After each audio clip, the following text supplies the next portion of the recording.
Con el senador Aníbal Fernández. Buenos días, senador. Para hablar de algunos de los temas de la semana. En los últimos días, el candidato del Frente para la Victoria, Martín Insaurralde, hablaba de impulsar un régimen penal juvenil. Y antes había hablado de bajar la edad de imputabilidad de los menores, algo que en algunas oportunidades yo le había consultado aquí en Baires Directo. Sí, yo tengo una posición al respecto muy clara. No votaría una cosa de esas, de bajar la imputabilidad. Sigo creyendo que determinados casos excepcionales han provocado una exacerbación de la situación y muestran a un universo que es muy chiquitito como si fuese la generalidad de las cosas, y no es la verdad eso. Ahora, discutir un régimen penal juvenil, sí, claro, me parece que es estupendo que se tenga que discutir algo que regule o ponga en condiciones la ley para interpretar cuando son jóvenes los que participan de un hecho delictivo y que tenga que analizarse en esa situación. Me parece que eso es positivo, eso sí es positivo. Él hablaba de que el Estado tiene que hacerse cargo de los chicos de esa edad, entre 14 y 18, porque están en una situación de vulnerabilidad. Reconocía que también quienes son víctimas muchas veces de esto. Todos los casos de crímenes o de participación de hechos formales en delitos tienen que ser atendidos y mirados de la mejor manera. Va de suyo que si uno tuviera todo resuelto los temas sociales, esos casos la mayoría no existirían.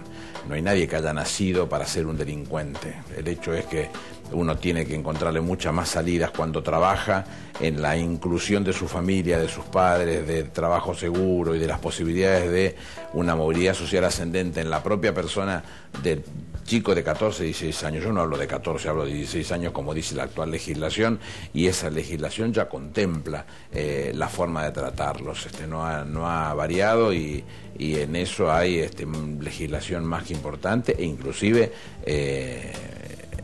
tratados internacionales que forman parte de nuestra legislación por el artículo 75, inciso 22 de la Constitución, que le da rango constitucional al Tratado por los Derechos del Niño y varias acciones de esta característica. Que requiere analizarse un régimen penal juvenil para analizar con criterio, eso sí, desde los 14, no desde los 16, como está en la actualidad. Bueno, específicamente en terreno de campaña, no sé si ha visto los diarios los fines de semana, que se habla de algunas reuniones de masa con algunos jueces, con la intención de proyectar juntos algunas de las presentaciones que él haría ya como diputado.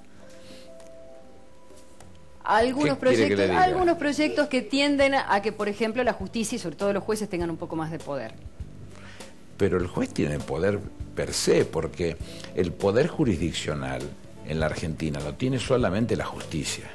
La justicia, por el artículo 108, la conduce la Corte Suprema de Justicia y los tribunales superiores, son los que se encargan de esta acción y no tienen límites, que el límite es la Constitución y la propia ley. No hay límites en esto. ¿Qué es lo que se quiere decir con esas cosas? Si tiene reunión con los jueces, eso es un problema de él. Y si habla de cosas de esta característica, sería saludable que a la hora de presentarlo se diga de qué se trata, porque en este caso decir que se le va a dar más poder a los jueces es una estupidez. El juez tiene todo el poder que necesita para actuar de la mejor manera. No hay nada que lo corte o que lo inhiba o que le impida llegar al punto que el juez entienda oportuno e inconveniente. Me parece una torpeza, me parece que es una descalificación para los jueces innecesaria. ¿Qué va a pasar con la economía después de las elecciones, senador? La economía de los argentinos tiene una característica muy particular. Forma parte de un conjunto de medidas que es este proyecto político en el que nosotros participamos. Por un lado, una parte económica, que es un lado muy importante, pero una parte social y una parte cultural. Dentro del marco de esa economía se han privilegiado algunas acciones que son las que nosotros reivindicamos y sostenemos y defendemos de la mejor manera, porque creemos que hacen a la esencia de estas cosas.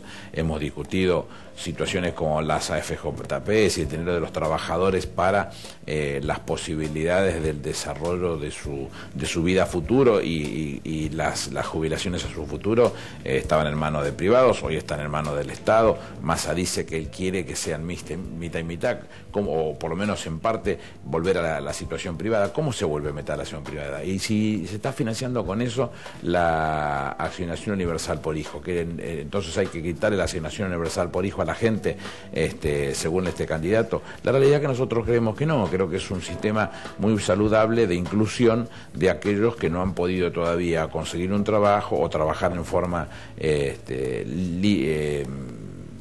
blanca, digamos, reconocida por el trabajador y que le garantice los ingresos necesarios para poder funcionar un hogar en las condiciones más mínimas indispensables. Como eso le puedo mostrar varias situaciones: la generación de empleo, la motivación de la ley de movilidad jubilatoria, el crecimiento del Fondo Solidario de las AFJP, que eran 80.200 millones cuando se pasó al Estado y hoy son 200.000 millones. Las jubilaciones no se pagan con este stock, se pagan con el flujo que va generando todos los meses el movimiento del trabajo del resto de los trabajadores, con lo cual estamos en una situación donde los puntos que la economía ha generado requieren ser sostenidos. Lo mismo que en el caso del desarrollo de nuevas empresas, de industria. He visto algunas declaraciones de Méndez, inclusive titular de la UIA, poco felices, me parece, en cuanto a menoscabar lo que significa la política, la fuerte política de generación de riqueza a través de la producción y el trabajo. Me parece que no es saludable esa posición.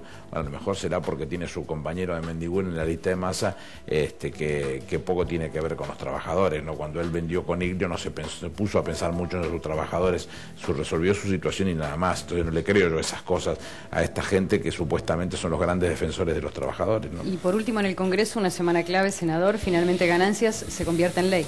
Sí, tuvimos el día jueves una reunión plenaria con la Comisión de Coparticipación y la Comisión de Presupuesto que yo presido, y estuvo presente el titular de la FIP, el doctor Ricardo Echegaray.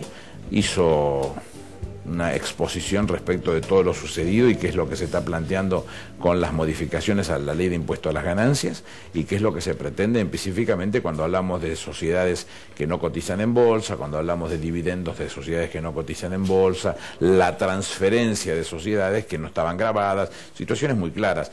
En algunos casos, y todas estas modificaciones que la oposición que se opone por oponerse en sí mismo, una cosa de libro cuando estamos muy cerquita de las elecciones, la transforma en un hecho de discusión sin sentido, pero buscando poner el mínimo no imponible como si fuese una cosa automática, y eso tiene que ver con las posibilidades que el Estado realmente tenga para financiar una situación de esa característica.